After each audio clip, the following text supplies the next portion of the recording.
Por que parece que a sua fé, que a sua oração não muda a sua vida? Porque parece que você, mesmo seguindo a sua fé, não percebe transformações e vive em círculos, repetindo os mesmos erros, sofrendo os mesmos impasses, e tem a sensação de que não há uma evolução de fato. Será que está faltando a graça de Deus? Será que isso é um simples sofrer as demoras de Deus? Ou será que está faltando alguma outra coisa que você não está percebendo? Eu sou Adailton Azevedo, sou professor Adailton Azevedo, e hoje eu estou começando um novo projeto aqui nesse canal, que é Formação Humana para Católicos. Através de 3 pilares sempre: consciência, contemplação da verdade, aprendizagem, encontrar no Logos, na boa razão, o entendimento que pode fazer você viver melhor a sua fé, e treinamento, transformar a virtude em hábito diário.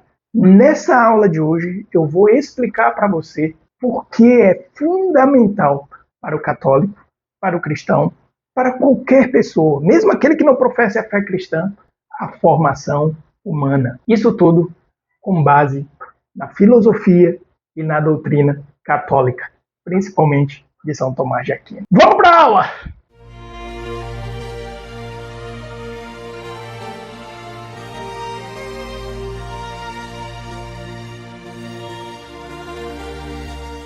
Bom, para começar essa aula aqui, eu gostaria de fazer só algumas observações. Isso é um trecho de uma formação que eu desenvolvi em parceria com alguns grupos católicos, né? A última aplicação que eu fiz foi uma comunidade que tem um projeto muito incrível, bonito aqui em Fortaleza, no Ceará, que é a Lumen, que se chama E se Deus Existisse? Então é um trecho, é a introdução, na verdade, dessa formação, E se Deus Existisse?, que é de fato uma formação humana, com um foco voltado para a doutrina e a fé católica. Eu sempre disse aqui no meu canal, em outros vídeos, em outras lives que eu já fiz, quem dera que nós católicos vivêssemos de fato o catolicismo, entendêssemos, pelo menos, entendêssemos qual é a proposta que Jesus Cristo nos deixou na Igreja Católica. Então, essa aula, ela é uma aula que foi inspirada a partir dessa formação. E ela traz um elemento que conversa muito com a minha história. Eu fui missionário muitos anos. E quando eu me tornei missionário, aos 18 anos, eu fui logo trabalhar na recuperação de dependentes químicos. Naquela época, eu era um jovem que já estava envolvido em trabalho de evangelização dentro da igreja, já fazia evangelização em praça, em eventos, porta em porta, tinha feito parte de vários movimentos, né? E tinha, assim, digamos, uma ilusão juvenil de que eu iria ali como um pregador, levar a palavra de Deus, converter milhares e milhares de pessoas, né? E a santa providência divina me levou para a casa de recuperação. Eu fui para uma missão aqui no interior do Ceará, onde eu fui trabalhar com dependentes químicos, na recuperação de dependentes químicos. E isso foi uma grande providência para mim. Primeiro porque eu comecei a enxergar esse meu caminho missionário de uma outra forma. Longe dos palcos, microfone, que eu, na minha vaidade juvenil, tinha projetado, eu comecei a perceber uma vivência, né, vocacional, ali, missionária, nas tarefas do dia a dia. Eu trabalhava num projeto, né, uma comunidade terapêutica, e diariamente a rotina era inchada, a rotina era trabalhar com madeira, né? A gente tinha oficinas lá que trabalhava com madeira, com os dependentes químicos, e principalmente ouvi-los e acompanhá-los. Eu, aos 18 anos, nunca tinha bebido, nunca tinha fumado, não sabia o que era nenhum tipo de droga dessa, nunca tinha usado qualquer tipo de droga lícita ilícita, aceito socialmente ou não aceito, eu encontrei naqueles homens que estavam lutando contra uma doença que não tem cura, talvez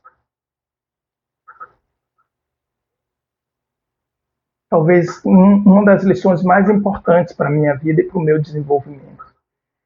Depois disso, eu estudei várias coisas no que diz respeito à educação, estudei várias coisas no que diz respeito ao desenvolvimento humano, mas aqueles meus primeiros mestres, eles com certeza sedimentaram a fundação de tudo que eu passei a me dedicar, tanto para o meu próprio desenvolvimento, como para entender a aprendizagem e o desenvolvimento com os meus alunos. E a primeira grande lição que eu tive foi ver justamente aqueles homens buscando dar os 12 passos. E aquilo me mostrou de uma forma muito verdadeira,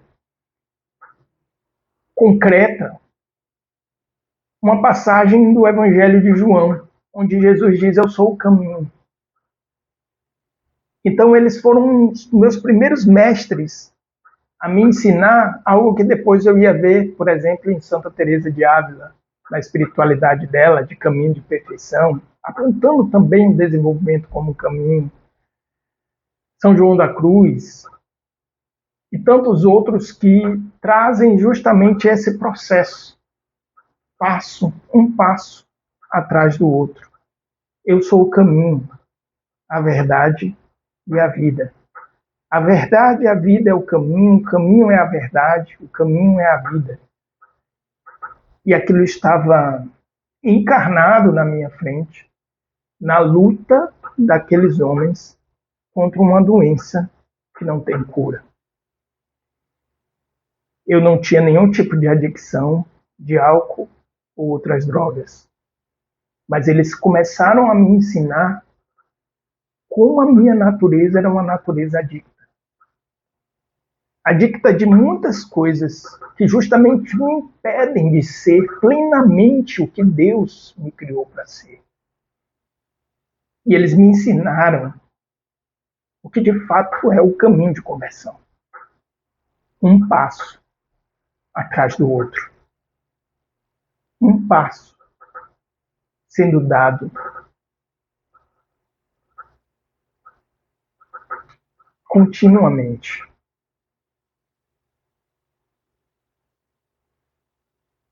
Eles me fizeram aprender o que significava a frase de Santo Agostinho que dizia: a graça supõe a natureza. Como essa graça espera a nossa disposição, o nosso sim. Isso já fica expresso nos 2 primeiros passos. Eu vou trazer isso aqui nessa aula. E aquilo, com certeza, foi uma grande lição na minha vida. E por que eu estou falando isso agora? Porque essa é a minha memória principal, digamos, a minha primeira memória que me evidencia a importância disso, que eu estou chamando de formação humana. Isso era muito comum ali na minha juventude, 14, 15 anos, que eu ia ali para a igreja, e se falava muito sobre isso, sobre a formação na doutrina, na espiritualidade e a formação humana, para que nós tenhamos uma natureza menos resistente à graça. É o que nos cabe. Para que a gente atrapalhe menos a Deus. E isso ficou muito claro com aqueles meus mestres me ensinando um passo atrás do outro, buscando viver o seu tratamento. Uma doença que não tem cura, tem tratamento. Isso se repetia muito. É uma doença sem cura, mas tem tratamento. E eles me ensinaram que é assim, passo a passo, que eu posso viver um caminho de conversão.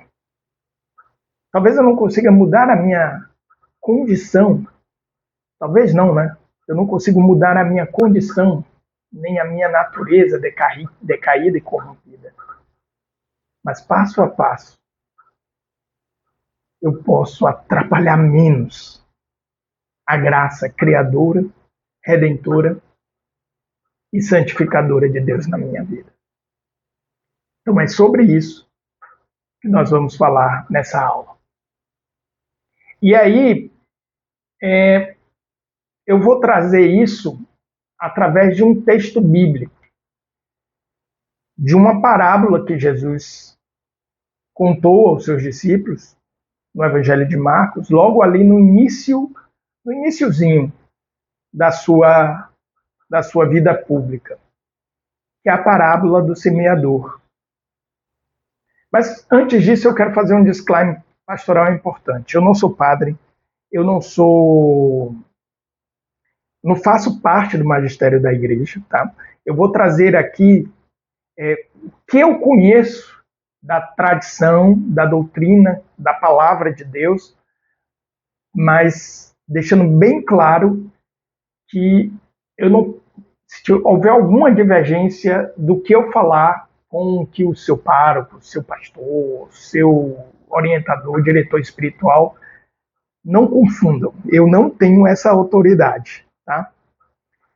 Eu vou trazer o meu conhecimento, que é muito limitado, da doutrina, da palavra de Deus, do que eu já li dos santos, mas quando eu for dar alguma opinião, alguma visão, eu vou deixar bem claro aqui, tá? Para a gente ter já esse posicionamento. Então vamos lá. Deixa eu pegar aqui o texto, né? O nosso texto. Colocar óculos, porque agora a idade está uma loucura. Então eu separei aqui, eu estou usando a Catena Áurea. Para quem não conhece, a Catena Áurea é uma compilação feita por São Tomás de Aquino, a pedido do Papa Clemente IV, se não me engano. E o que acontece? Ele traz todos os evangelhos com comentários de padres da igreja, principalmente ali da patrística, mas não só, mas principalmente ali os padres do primeiro século, mas não só. E ele, dos primeiros séculos, né? Os primeiros 3 séculos ali da igreja, mas não somente. E ele organiza isso de forma que fica um texto corrido. Realmente é uma obra incrível. Ela é pouco citada, até porque São Tomás de Aquino, nesse caso aqui, foi um organizador. Mas ele organizou os comentários com uma maestria incrível. E sempre assim, vem o trecho, aqui está o trecho, aqui está exatamente o trecho que nós vamos ler agora, eu vou colocar aí na tela, tá? E depois vem um comentário, né, os comentários sobre os evangelhos, organizados de tal forma que fica uma exposição contínua, como se uma pessoa só tivesse escrito o texto único, né? É bem interessante isso daqui, bem interessante mesmo. Então vamos lá. Começou de novo a ensinar à beira do mar. Juntou-se à roda dele uma grande multidão, que teve de subir para uma barca e sentar-se dentro dela no mar, enquanto que toda a multidão estava em terra na praia, e ensinava-lhes muitas coisas por meio de parábolas. Dizia-lhes, segundo o seu meio de ensinar: ouvi, eis que saiu o semeador a semear. Enquanto semeava, eis que uma parte da semente caiu ao longo do caminho. Vieram as aves e comeram-na. A outra parte caiu sobre pedregulho, onde tinha pouca terra. Nasceu logo, porque não havia profundidade na terra. Mas quando saiu o sol, foi crestada pelo calor. E, como não tinha raiz, secou. Outra parte caiu entre os espinhos. Cresceram os espinhos e a sufocaram e não deu fruto. A outra caiu em boa terra. Deu fruto que vingou e cresceu. Um grão deu 30, outro 60, outro 100. E acrescentava: quem tem ouvidos para ouvir, ouça. Quando se encontrou só, os 12 que estavam com ele interrogavam-no sobre a parábola.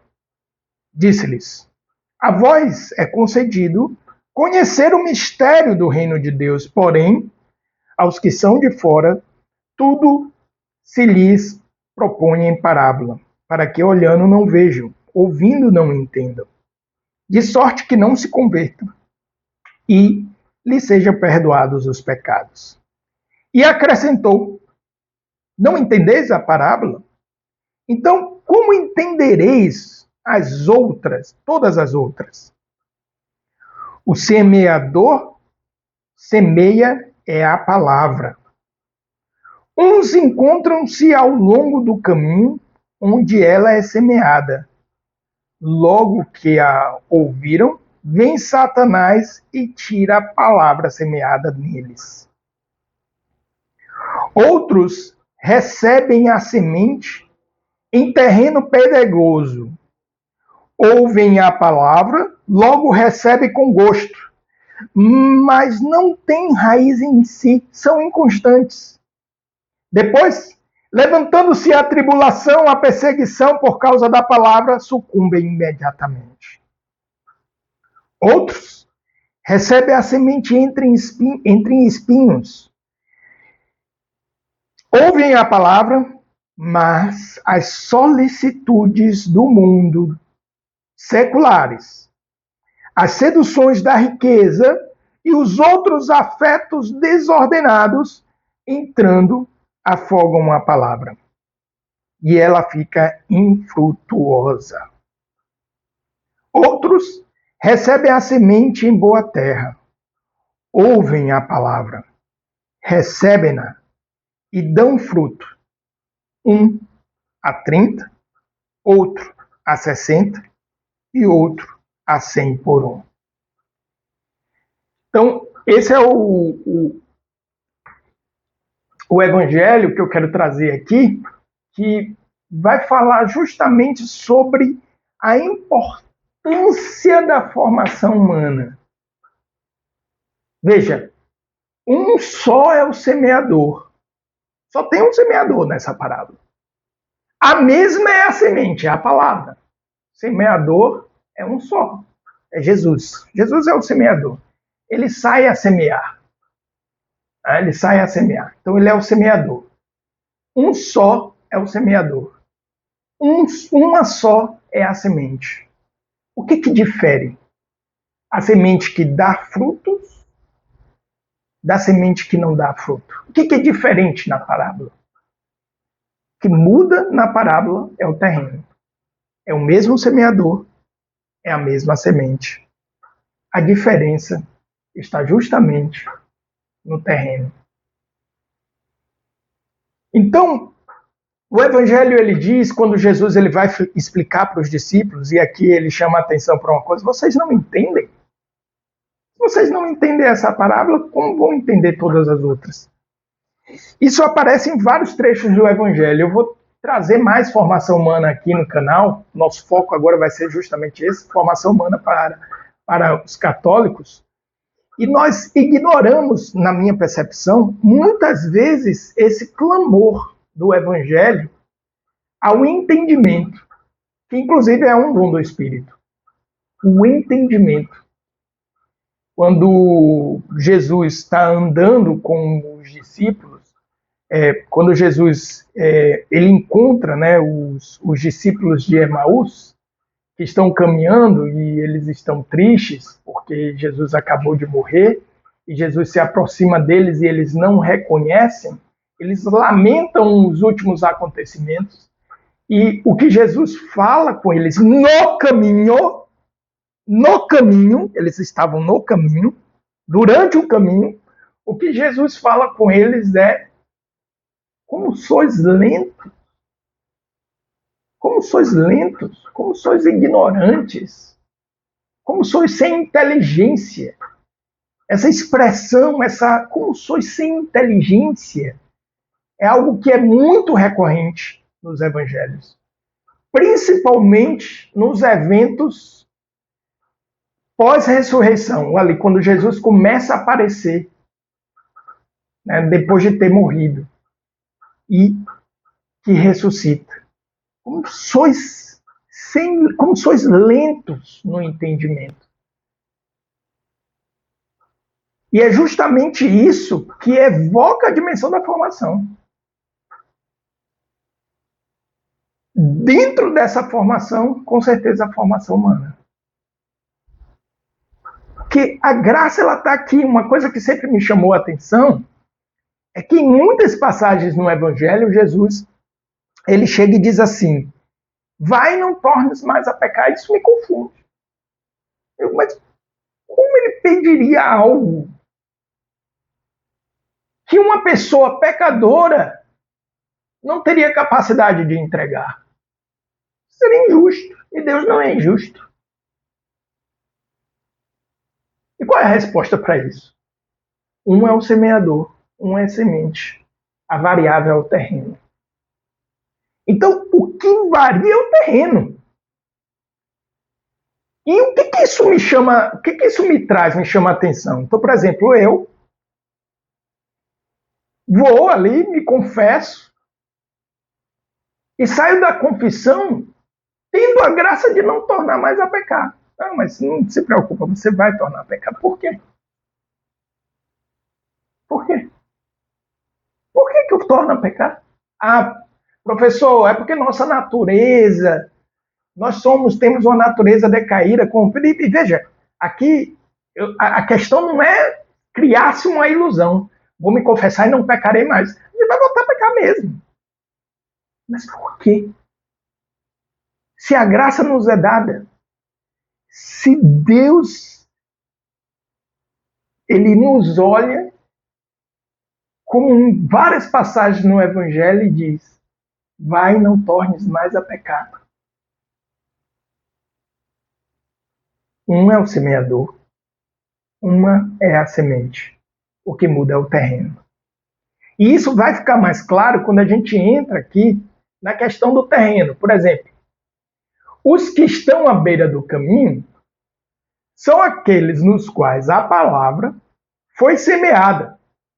Logo que escuta, chega Satanás e tira a palavra que neles foi semeada. Então, esse primeiro caso, São Beda, aqui na Catena Áurea, né?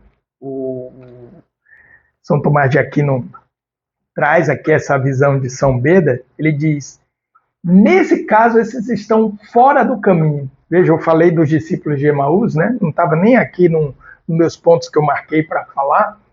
Jesus diz: como sois lentos, como censura a falta de inteligência daqueles discípulos, caminhando com eles. O primeiro caso, a semente cai à beira do caminho. Esse terreno não está nem no caminho. E aí chama a atenção para o que eu falei na introdução dessa aula. Eu sou caminho, verdade e vida. Nesse caso, eu encontro os meus irmãos católicos confusos. Eles estão presos. Eles não conseguem reconhecer e acolher, receber essa semente, porque nem sequer no caminho eles estão. Que caminho é esse, professor? Esse caminho é a vida. A vida que busca a verdade. Isso é uma coisa que eu vou tratar na próxima aula, na próxima semana. Eu vou lançar mais uma aula aqui, que eu vou me debruçar um pouquinho mais sobre isso. Eu chamo de dogma moderno da verdade relativa. São católicos que estão presos nesse dogma moderno da verdade relativa. Eles creem em Deus. Eles Dizem-se católicos, dizem-se cristãos, até frequentam, mas vivem como se tudo fosse relativo. Eles estão fora do caminho. Eles não vão conseguir. Qualquer semente que for lançada, vem um demônio e tira. Então, são católicos confusos. Estão fora do caminho. A formação humana, principalmente o que eu chamo aqui de o retorno à boa razão, e aí já estou antecipando o tema da próxima aula, né? O retorno à boa razão, onde eu vou trazer a fé e razão de São João Paulo II. O retorno à boa razão é uma compreensão, um desejo de encontrar a verdade. A verdade é esse caminho. O caminho é essa verdade. Isso daqui, professor, por que você está falando que o que isso tem a ver com a formação humana? Isso tem tudo a ver com a formação humana. Aqui eu não preciso nem de fé revelada ainda. Aqui basta filosofia. Porque a filosofia, a razão no sentido clássico, é uma faculdade humana que busca a verdade das coisas. Busca a verdade das coisas, a verdade da natureza, a verdade do homem, a verdade do que nos transcende. Se há algo que nos transcende. Mas compreende que existe uma verdade. Não está no engano. Semente cai na beira do caminho. Ah, não tem verdade. Acabou. Não existe verdade. Verdade é relativa. Então, acabou. Então, são católicos confusos. Isso tem uma importância imensa. Muito grande. Muito grande mesmo. Então, é necessário uma formação humana que nos faça compreender as influências desse pensamento, desse dogma moderno da verdade relativa. E eu chamo assim por uma razão. É moderno porque é do nosso tempo. É contemporâneo, né? Então até moderno, pós-moderno. E é um dogma, porque a maioria das pessoas que afirmam que a verdade é relativa não consegue me provar isso. Não supera um teste lógico. Mas isso eu vou deixar para a próxima semana. Os que receberam a semente em terreno pedregoso são aqueles que ouvem a palavra, logo a recebem com alegria, mas não têm raiz em si. São inconstantes. Quando chega a tribulação ou a perseguição por causa da palavra, logo desiste. Esse daqui são os meus irmãos católicos, que eu vou chamar de católicos dopamina. Então, eu tenho a fé, minha fé se resume às minhas sensações, experiências sensíveis da presença ou da graça de Deus. Mas eu não tenho raiz em mim. Eu não tenho maturidade. Eu tenho uma caminhada infante. Então, a minha fé, a minha expressão de fé e a minha vida, e aqui não tem nenhum tipo de julgamento, tá? Nenhum tipo de julgamento. Não estou apontando o dedo para ninguém. Até porque esse também é o meu caminho de formação e de conversão, com a graça divina.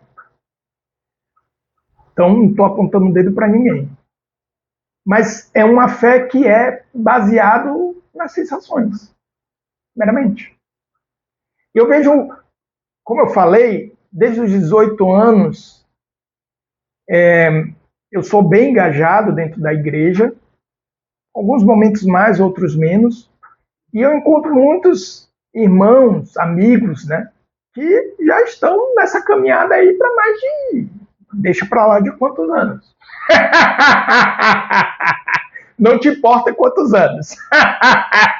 Mais que 20, muito mais que 20, com certeza.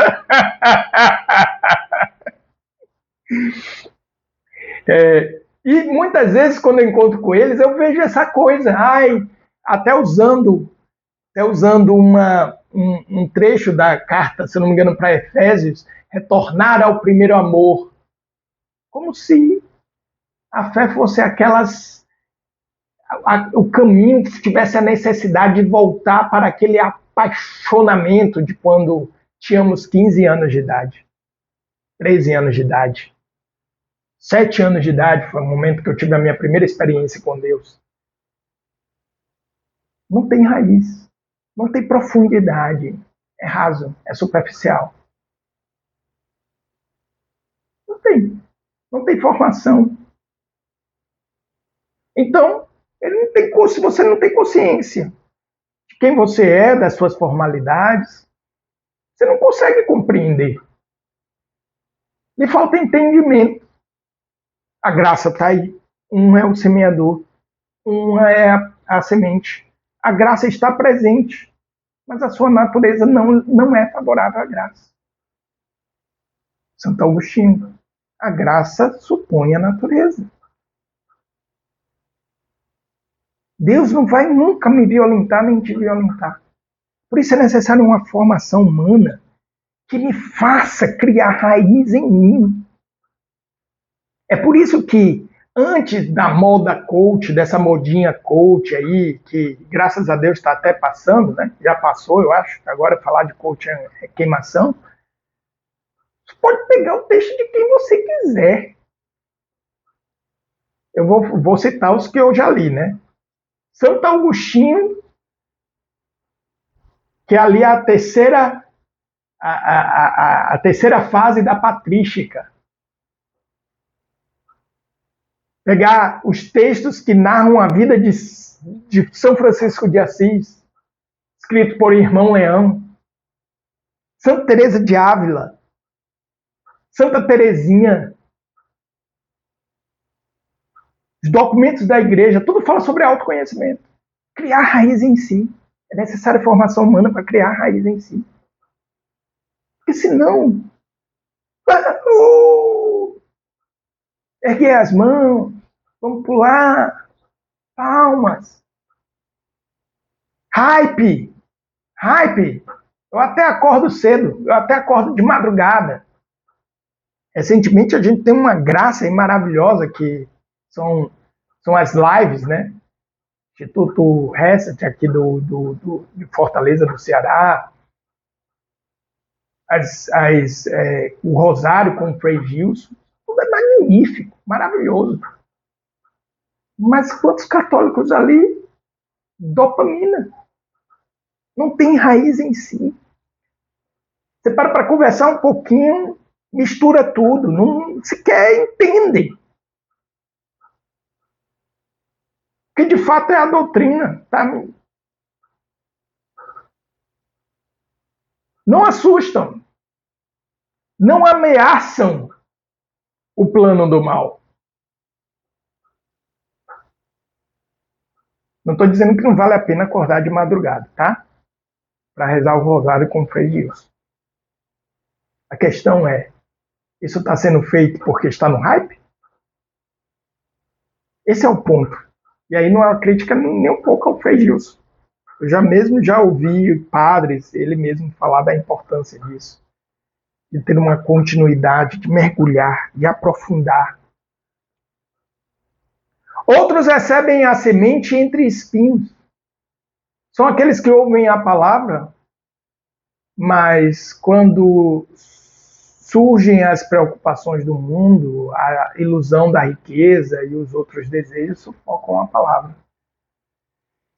Ela não produz fruto. A formação humana é um caminho para mostrar para você e para mim que tudo é vaidade. e não sucumbir à lógica do mundo, que pesa as coisas pelo que essas coisas te proporcionam de segurança, de prazer e de poder. Tá aqui, ó, tá claro que são aqueles que ouvem a palavra, mas surgem as preocupações do mundo. Segurança. Ilusão de riqueza, poder e outros desejos. Prazer. É a lógica do mundo. Onde o valor é atribuído à coisa, e essa coisa pode ser uma pessoa. Por quê? Porque essa relação, nessa lógica aqui, é uma relação coisa. É uma relação sujeito-objeto, não sujeito-sujeito. Onde você dá importância ao outro, como se ele fosse um objeto para lhe garantir segurança, poder, prazer. Então é belo, me atrai, desperta meus desejos, me dá poder, influência sobre um determinado grupo. Não vai dar fruto. Esse daqui eu chamo de os católicos sociais. Eles acham que a sua ação e a sua vivência da religião se resume, faz parte de sua identidade social. E isso. Então, eu tenho que ir para a missa todo domingo. Por quê? Porque eu tenho. Eu vou ao trabalho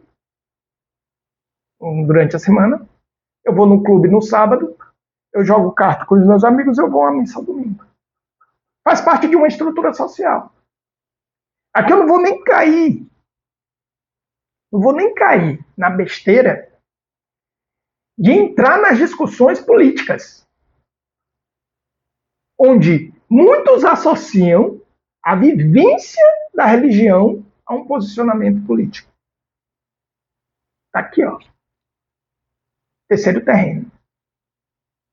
Você segue a lógica do mundo. Você é um católico social. Mede as coisas por parâmetros que não são de Deus. Mede as pessoas por parâmetros que não são de Deus. Então é preciso ter uma formação humana que entenda isso.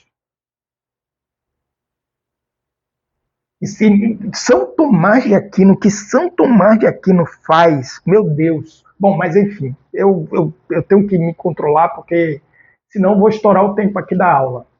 O que São Tomás de Aquino ensina é um absurdo. Ele estrutura isso maravilhosamente bem. Eu já tinha visto outras formas de estruturar justamente os elementos da natureza humana, para que a gente possa compreender. Mas o modelo de explicação que ele traz, inclusive, casa muito bem com o que se tem de ciência moderna do comportamento. Compreensões da neurociência, por exemplo, em relação ao comportamento, em relação às escolhas, enfim. Entender isso. Mas, professor, você está dizendo o quê?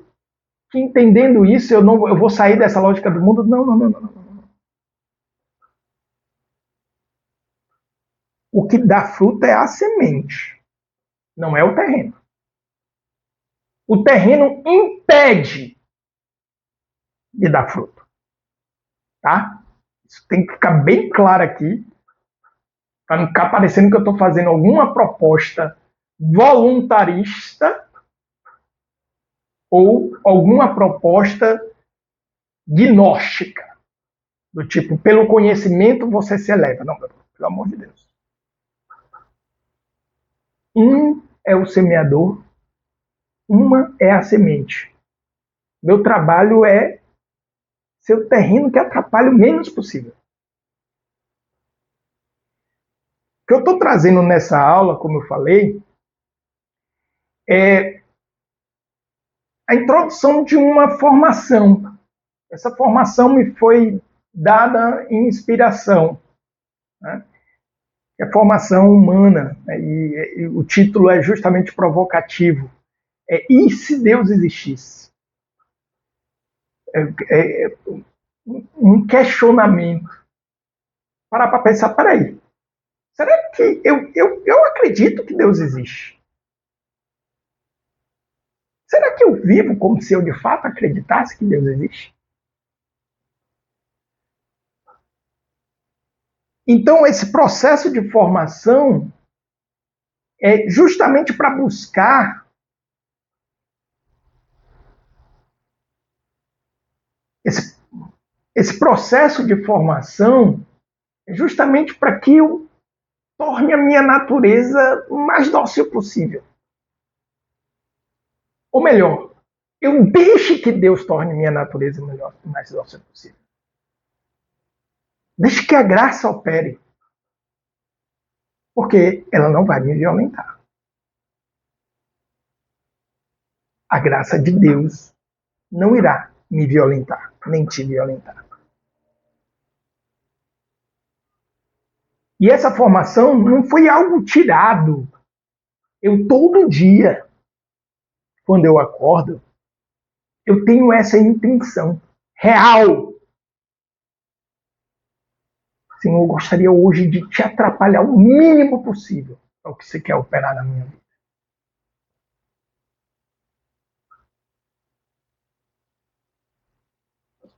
Todo dia, rotineiramente. Todo dia, diariamente. E mesmo assim, o negócio é duro.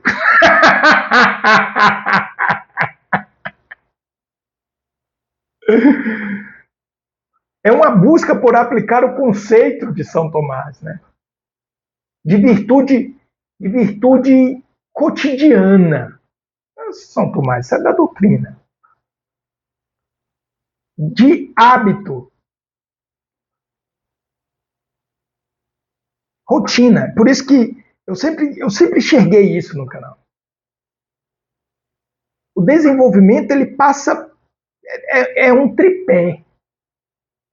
O terceiro é treinamento, é rotina diária, ali no dia a dia, na vida ordinária banal. Cada instante é um momento. Eu deixar que a graça de Deus manifeste suas virtudes, que desde a filosofia grega é identificado como as características divinas, né? Ou admirada pelos deuses. Eu lembro que, enfim, vou viajar agora. Epifron lá em Sócrates, discutindo lá. Então, é encontrar, buscar viver esse caminho de formação nas pequenas coisas, no dia a dia, para que a gente possa ouvir, servo bom e fiel, porque foste fiel no pouco, eu te darei muito. Para que nós possamos ouvir isso.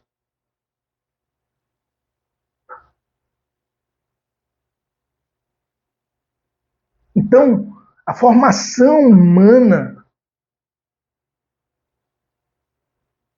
ela é para que eu atrapalhe menos a graça de Deus. Eu seja essa terra boa, dócil. Olha o que diz. É aqueles que recebem a semente em terreno bom. São os que ouvem a palavra, ouvem, e a recebem e dão frutos.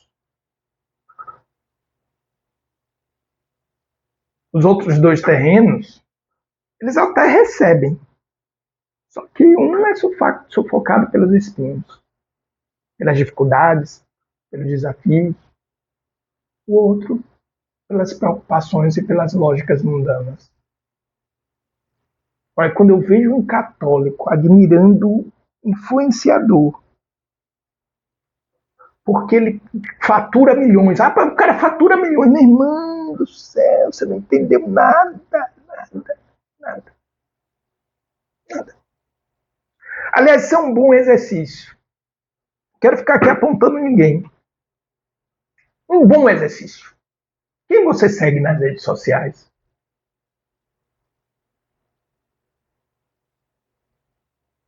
Jesus Cristo seguiria?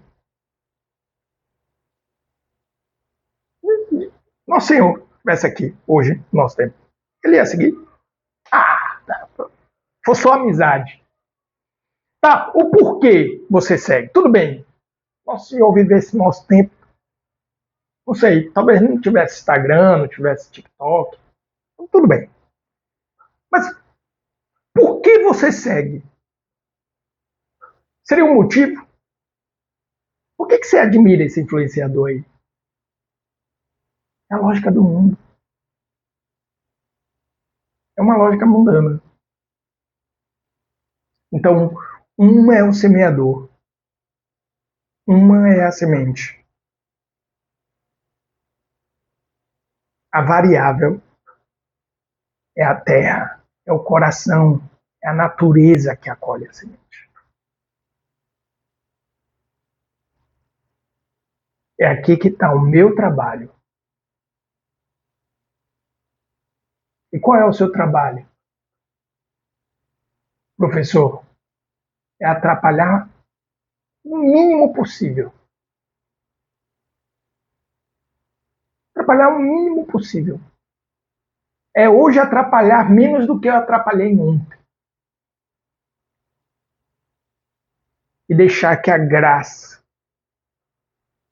a misericórdia criadora, a graça, a misericórdia redentora e a graça e a misericórdia santificadora de Deus se manifeste na minha vida agora. Para isso eu preciso preparar o terreno.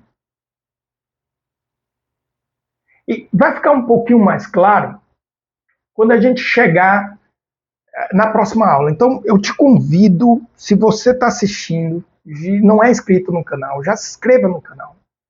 Nós vamos trazer aqui uma estreia semanal. Semana que vem eu vou falar sobre fé e razão e o retorno à boa razão. Porque é justamente sobre isso. Justamente sobre isso. Tem pessoas que estão perdidas, não é por não professar a fé, mas é porque perderam totalmente a razão.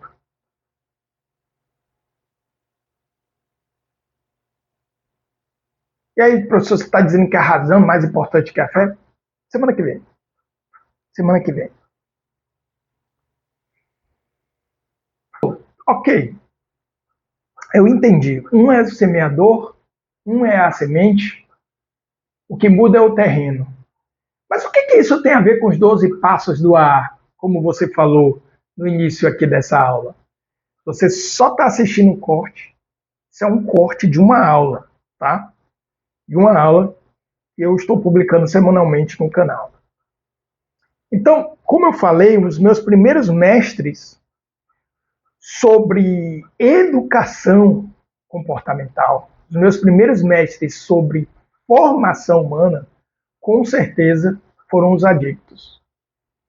Quando eu trabalhei numa comunidade terapêutica, eu vi ali eles no caminho de um tratamento de uma doença que não tem cura, mas tem tratamento, ou seja, é um caminho. É um tratamento. É um tratamento que eu entro nesse tratamento e não saio mais dele. Eu tenho que seguir aquele caminho o resto da minha vida. Porque se eu sair, o que é que vai acontecer? Se eu tomar um primeiro gole, o que é que vai acontecer? Eu volto. Eu volto à embriaguez. Nossa, isso conversava comigo assim de uma forma profunda. Eu que nunca tinha tomado um gole de álcool, isso me mostrava assim, dizia, meu Deus, é exatamente essa jornada. Exatamente esse, o caminho de conversão é isso.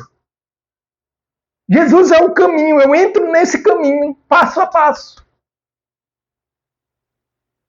E o primeiro passo, eu trouxe até aqui os passos. Ó, o primeiro passo diz o seguinte, só vou citar os 3 primeiros, só para fazer aqui uma associação. Primeiro passo é o seguinte, admitimos que éramos impotentes perante o álcool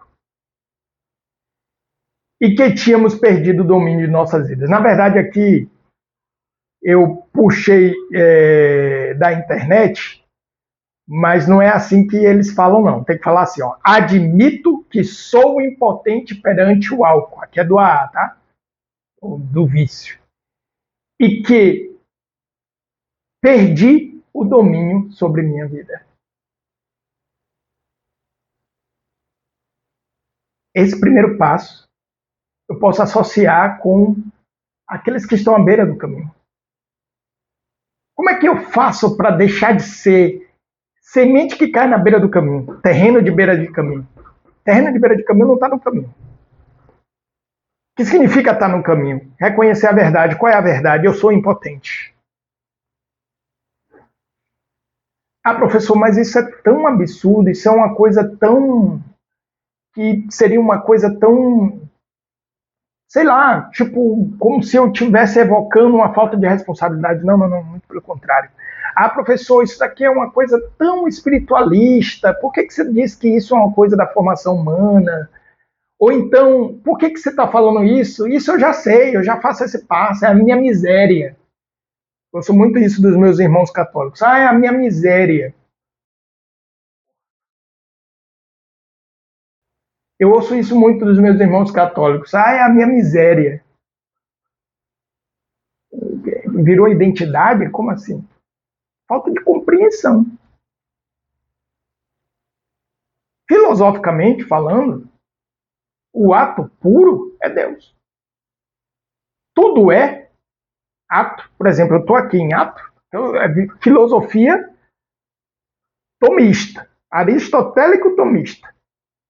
Eu sou Adailton porque sobre a potência de ser Adailton, a misericórdia criadora me fez participar do ser. O ato puro. Então, veja, eu estou à beira do caminho quando eu não reconheço a verdade. O que é a verdade? A verdade é o ser. Isso aqui eu estou evocando filosofia realista na veia. Está muito distante das filosofias modernas, contemporâneas.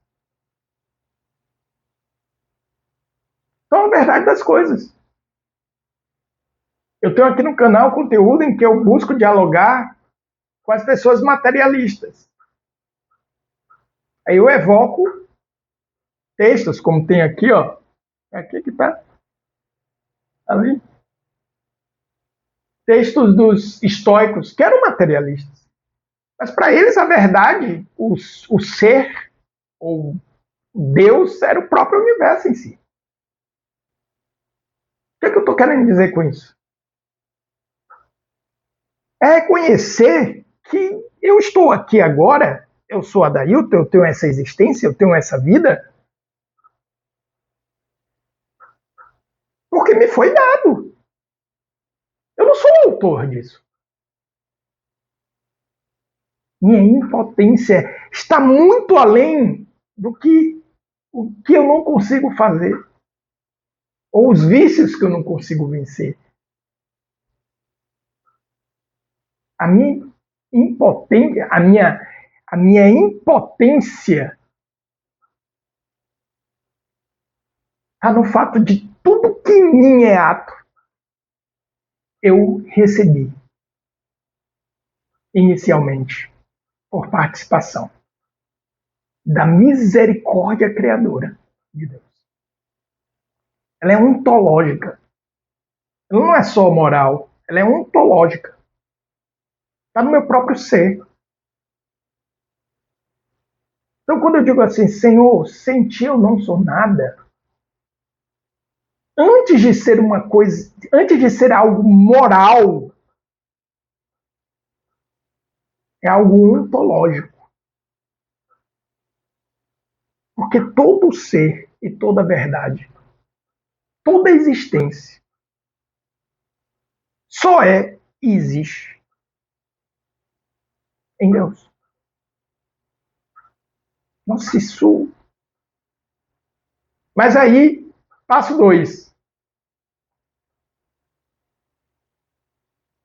Venham a acreditar que um poder superior a nós poderia me devolver a sanidade.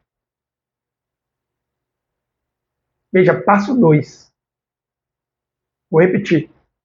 Venham acreditar que um poder superior a mim pode me devolver a sanidade.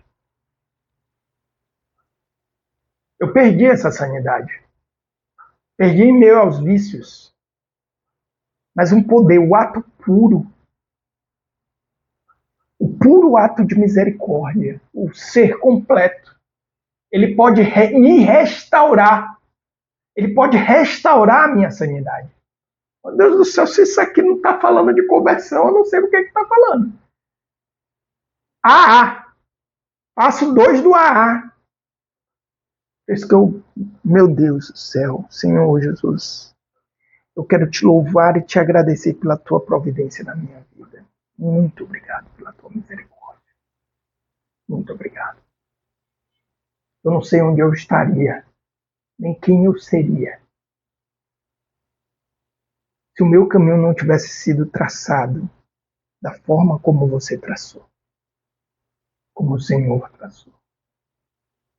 Isso é pura conversão, isso é pura conversão. Isso nos livra. Voltar à sanidade é criar raiz em si. Olha o terreno 2 aqui aparecendo. Eu não fico à mercê dos êxtases. É o que leva as pessoas para as drogas. Fugas. A sanidade de voltar para a verdade de quem eu sou. A minha pequenez, pobreza. Na potência que só se torna ato por graça de Deus. Passo 3. Decido entregar a minha vontade, a minha vida, aos cuidados de Deus, na forma em que o concebemos. Submissão da vontade. Decido entregar a minha vontade, a minha vida, nas mãos de Deus, conforme o concebemos. Fazei vossa vontade, ó Pai. É sair da lógica do mundo, da armadilha do mundo, das armadilhas que nos prendem, que nos imprimem sofrimentos que não são sofrimentos que estão nos levando a Deus. Não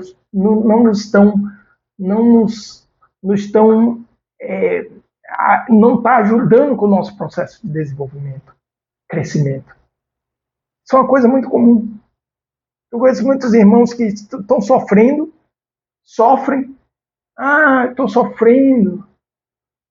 Porque é isso mesmo, né? O caminho de Cristo, eu pego a minha cruz, aí eu olho assim, eu digo, irmão, meu Deus. Não é não. Há sofrimentos e sofrimentos. O sofrimento faz parte da vida.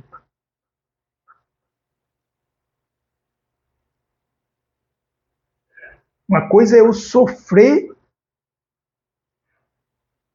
um mistério no meu caminho de conversão. Outra coisa é eu sofrer exatamente porque eu não me converto. Porque Porque eu continuo preso na lógica do mundo. Então veja, essa foi a grande lição que eu tive na minha vida. Muitas experiências com Deus, desde muito jovem, muitas leituras de textos da igreja, da Bíblia. A Bíblia primeiro, 7 anos, eu já estava ali lendo, em oração. Mas essa experiência me mostrou, me fez indagar como é que eu posso atrapalhar menos, ser fiel nas pequenas coisas. Existe uma premissa nas metodologias modernas de educação comportamental, tá? Que diz o seguinte: como você faz uma coisa, você faz todas. Outro dia, eu estava justamente falando isso daqui para os meus filhos. Estava explicando para eles a diferença da perfeição na visão platônica. Visão platônica é a visão que praticamente moldou o Ocidente. E moldou o Ocidente porque praticamente moldou o catolicismo. Santo Agostinho, ele tinha muita influência de Platão, né? E na percepção platônica, existe um mundo ideal. É o realismo extremo de Platão, mundo ideal. No mundo das ideias existe um homem. No mundo das ideias existe um adailto ideal. E a gente começa a confundir perfeição com idealização. Enquanto que o conceito aristotélico é totalmente diferente. E esse conceito aristotélico, ele casa com a etimologia da palavra perfeito, superfeito, plenamente feito. Então a perfeição é fazer bem, é fazer pleno. O perfeito é o feito. Eu tenho até uma live aqui no canal que eu repito muito isso. É um erro dizer, é melhor o feito do que o perfeito. Não, é isso, estamos confundindo as ideias. O correto seria, é melhor o feito do que o idealizado. Isso daqui é que deveria ser a frase, porque nós estamos chamando de perfeito aqui é o idealizado. Porque o feito é o perfeito. A perfeição é a atualização da coisa. Eu tenho uma potência e eu atualizo essa potência. Então, eu aperfeiçoei a potência. No momento que deixa de ser potência e torna-se ato, aperfeiçoou, feito, plenamente feito, bem feito. Ser fiel no pouco, é no dia a dia. Veja, não estou aqui com filosofês, não estou aqui com... É isso mesmo, é no momento que eu acordo e eu vou fazer o quê?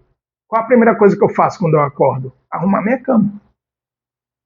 Bem feito. Não de qualquer jeito. Bem feito. Isso casa muito com a fé cristã. E aí, minha licença aos meus irmãos cristãos, principalmente católica. Tá? Por quê? Por quê, professor? Para pensar. Os ritos envolvem isso. Então, se você pegar os sacramentos, eles têm ali expressões materiais. Como, por exemplo, o banho do batismo. Como, por exemplo, comer e beber na Eucaristia. São coisas que fazemos diariamente e rotineiramente. Tem um significado isso. É justamente trazer essa fé, encarnar essa verdade, logos, essa palavra, segunda pessoa encarnada no dia a dia. Por isso que é importante. É importante ter essa formação humana. Por isso que é importante compreender alguns elementos aqui, que são, inclusive, anteriores. E aí, quando eu digo anteriores, não na ordem de assimilação, mas como preparação. Por exemplo, não compreender exatamente o que é ato e potência nos confunde. Nos confunde para entender o que é a ação dessa graça em nós. Nos confunde e reduz a nossa compreensão da misericórdia divina. Deus não teve misericórdia de mim a partir do momento que eu cometi o primeiro pecado, não. Nem ele teve misericórdia de Adão e Eva depois que eles comeram no fruto do jardim, não. A misericórdia de Deus ela já acontece na criação, em trazer a existência. Mas eu não compreendo isso. Por quê? Porque eu não tenho elementos básicos. Eu sou totalmente bombardeado, influenciado por pensamentos e filosofias que vão totalmente no sentido contrário da minha fé. E eu vou para a missa todo domingo, eu me confesso regularmente. Mas eu continuo, desculpa, perdido. Eu ia falar outra palavra começada com N. Porque eu não tenho profundidade em mim. Porque eu sequer sei. Tudo bem que eu não saiba o que é a verdade, mas eu sei que ela existe. Eu pelo menos desejo encontrar. Como Jesus falando para Pilatos, né? Eu vim dar o testemunho a Pilatos. Eu acho essa passagem maravilhosa. É Pilatos, eu vim dar o testemunho da verdade. Para isso que o Filho do Homem veio ao mundo, para dar testemunho da verdade de Pilatos. E o que é a verdade? Veja, aquele que lavou as mãos, omisso, ele tá. O que é a verdade? E a gente pode dar uma entonação de quem deseja uma resposta e o que é a verdade, ou de quem faz uma afronta, o que é a verdade, relativizando-a. Seja qual for a entonação que Pilatos deu nessa pergunta, eu acredito que a entonação que ele deu foi buscar uma resposta, o que é a verdade, que é mais profundo, foi o que Jesus respondeu. Não, professor, mas Jesus ficou em silêncio. Exatamente, essa é a resposta.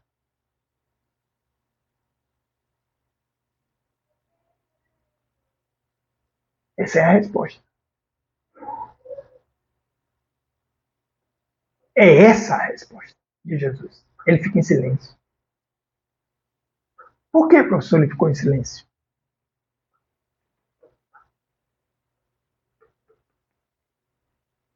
Vamos procurar saber? Não sou eu que vou me arriscar aqui.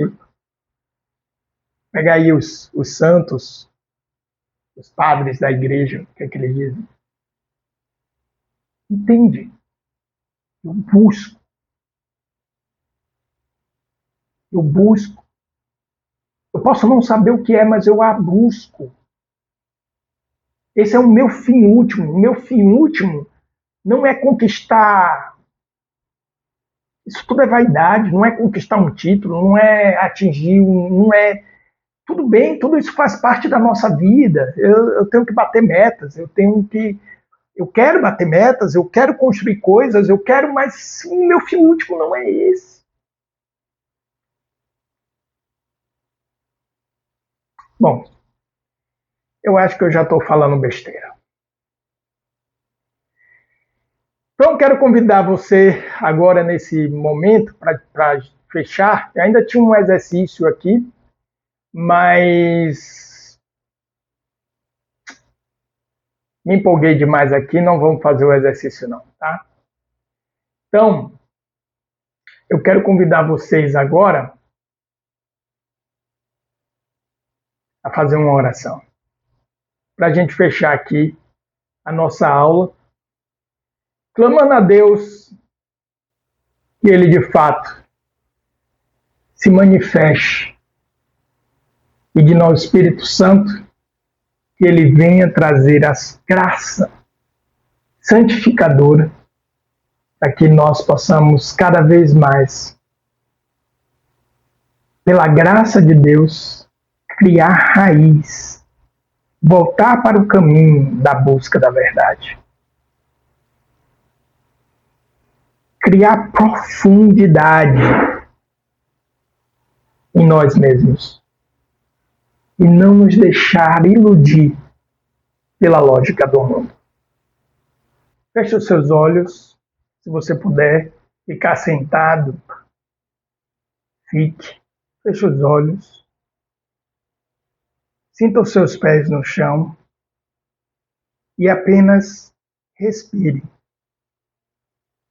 Enquanto você ouve essa canção, você vai respirar. Você não vai se preocupar se seus pensamentos começarem a trazer diversas coisas à sua cabeça. Você não vai se preocupar com isso. Apenas respire. E acolha essa oração de Santo Agostinho.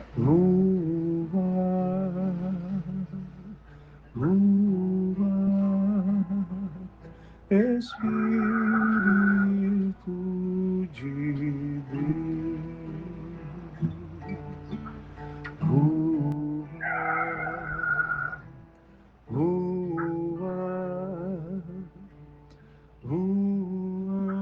Ó divino amor, ó vínculo sagrado que unis o Pai e o Filho, Espírito onipotente.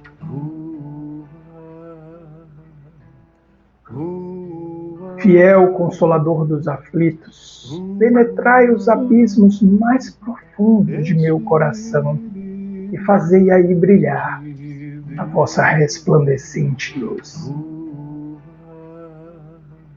Derramai vosso doce orvalho sobre esta terra deserta, a fim de fazer cessar sua longa aridez.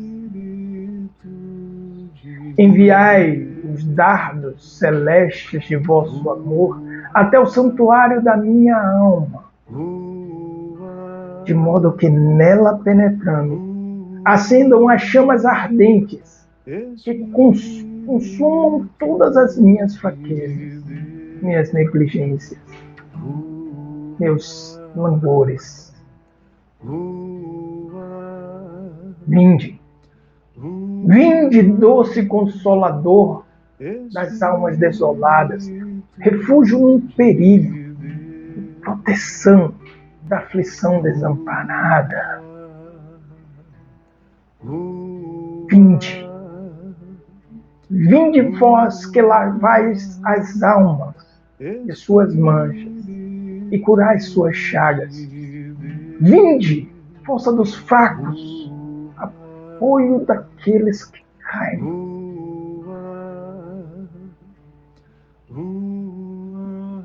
Vinde, doutor dos humildes e vencedor dos orgulhosos. Vinde, pai dos órfãos, esperança dos pobres, tesouro dos que estão na indigência. Vinde, estrela dos navegantes, porto seguro dos náufragos. Vinde, força dos vivos e salvação dos moribundos. Vinde, ó Espírito, vinde e tende piedade de mim.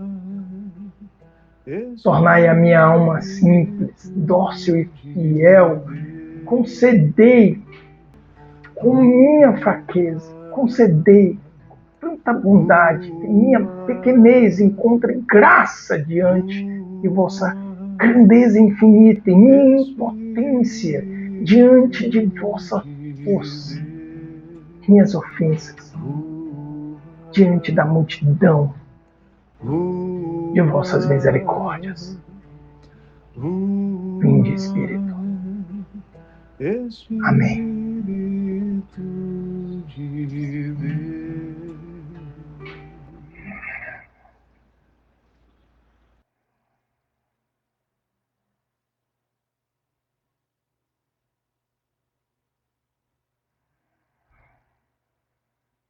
E agora, finalizando a nossa aula, eu queria ouvir de você.